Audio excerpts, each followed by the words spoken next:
Hey, how y'all doing? How y'all feeling?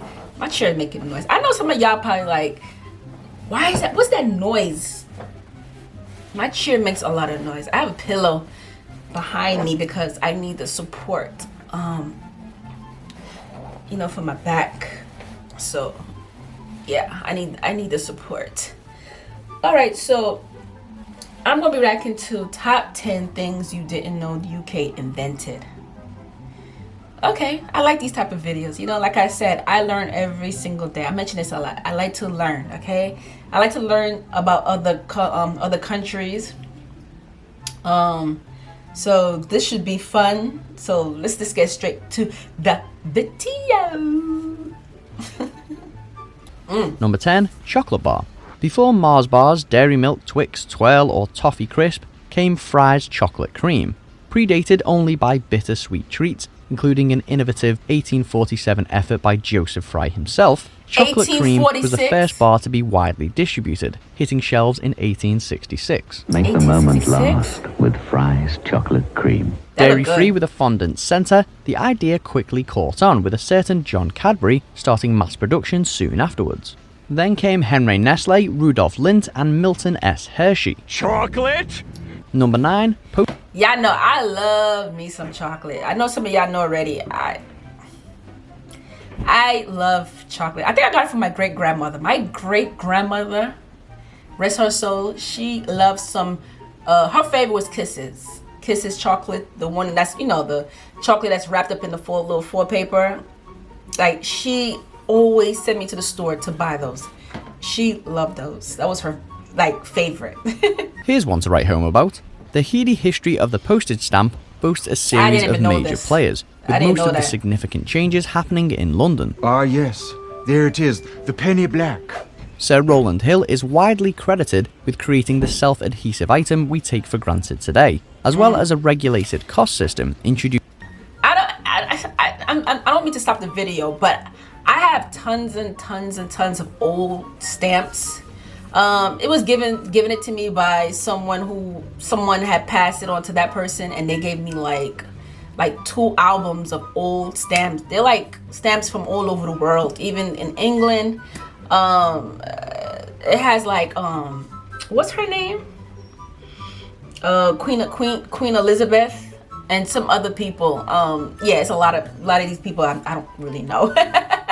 But I have so many of them. I'm thinking about selling them or just saving them. I have so many of them, so many. Producing the first stamps, the penny black and the 2p blue, in 1840. Both bear an image of Queen Victoria and both are worth a pretty penny today. So everybody who wants to send a letter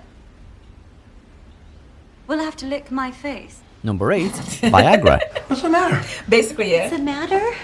You just took a Viagra to have sex with me. Well, I thought it would make it better. Sex is something of a specialist subject in British history. First, the vibrator was conceived by an 1880s physician who sought a cure for female hysteria, and then male impotence was solved largely by accident. The effects of sildenafil, or Viagra, were discovered in 1991, when a group of Kent-based Pfizer employees were researching a proposed new treatment for angina. But rather than righting the heart, the product precipitated other noticeable changes. The findings were quickly turned into a pill, sparing bedroom blushes worldwide. Number 7, table tennis. In truth, the UK is responsible for, or it had a major hand in, the development of countless sports. Badminton, that was us. Cricket, obviously. Rugby, football, snooker and bowls, all at least partly British. Squash was invented at Harrow, netball at Hampstead College, and modern golf is Scottish. But we've singled out table tennis, an Olympic sport since 1988. It began in Victorian England as a popular parlour game. Using improvised nets and paddles, players played over a dining table, often serving golf balls to their opponent. Number 6, flushing toilet. While there is evidence that early civilizations used water to sanitize toilets, it wasn't until Tudor England that a recognizable flush system emerged. Oh God, I beg you, please. If you make this water go down, I will sit at your feet and I will serve you for all of eternity. Sir John Harrington led the way, installing a basic model for Elizabeth I at Richmond Palace. But it was almost 200 years before this throne became a household. South Yorkshire's Thomas Crapper perfected the U-bend in 1880. At the Great Exhibition in 1851, purpose-built WCs were all the rage. Number 5. Guillotine. Though best known for cutting through... So the whole toilet thing, you tell them, see, I didn't even, see, this is why I tell people all the time, this is why I love to watch these type of videos, because you learn so much, things that you didn't even know in school, because nobody told me none of this. So that means, if I didn't watch this video, I probably would have thought American invented some of this. French history, this deadly device was actually a British idea. Beheading was a popular way of executing criminals in the Middle Ages, but all that wielding of swords soon got tiresome. While the guillotine was named after a French doctor, early versions are recorded as far back as the 1200s in northern England and Scotland. The Halifax gibbet featured a crude axe head on a wooden board, while legend says the Scottish maiden was used to behead an earl who helped install it. Number 4. Jet engine. Historically, war forces ideas. First, the military tank was devised by the Brits for World War I, supposedly inspired by a H.G. Wells story. Then came pioneering advances in the skies. The first patent for the jet engine was filed by Sir Frank Whittle in 1930, but Whittle's revolutionary ideas weren't realised until midway through the Second World War, by which time a German designer had already adapted his plans. Furthermore, Whittle's ideas were also shared with America, meaning Britain missed its head start for their commercial applications. Number 3. IVF. Introduced in the 70s, in vitro fertilization flipped some of our most fundamental ideas about human biology. Developed for the most part by Patrick Steptoe and Robert G. Edwards, it proved that a successful pregnancy could be initiated outside of the human body. Louise Brown was the world's first so-called test tube baby, conceived in a petri dish and born in Oldham. Birth raised ongoing ethical questions, but the procedure has become an increasingly available option, with more than 250,000 IVF babies already born in the UK. Number 2, digital audio player. I mean, that's a good way to put it, I guess. Otherwise known as portable media player and MP3 player, or most famously, an iPod. You'd be forgiven for thinking that these devices came straight out of Silicon Valley, but no. The gadgets were first thought up by Kane Kramer, a London-based serial inventor who designed the IXI in 1979. She's making playlists. She likes to listen to MP3s when she hunts. Similar in size to a cigarette packet, with a small screen and 4 navigation buttons, the blueprints are uncanny. But Kramer's patent expired a decade later, leaving others free to act on his ideas, and that they did. Number 1, motion pictures. We finish with Britain's mass of media breakthroughs.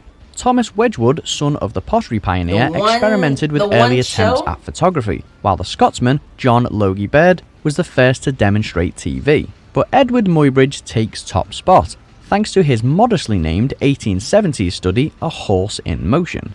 Aimed to determine how a horse gallops, it featured a series of silhouettes viewed through another of Edward's inventions, a zoopraxiscope.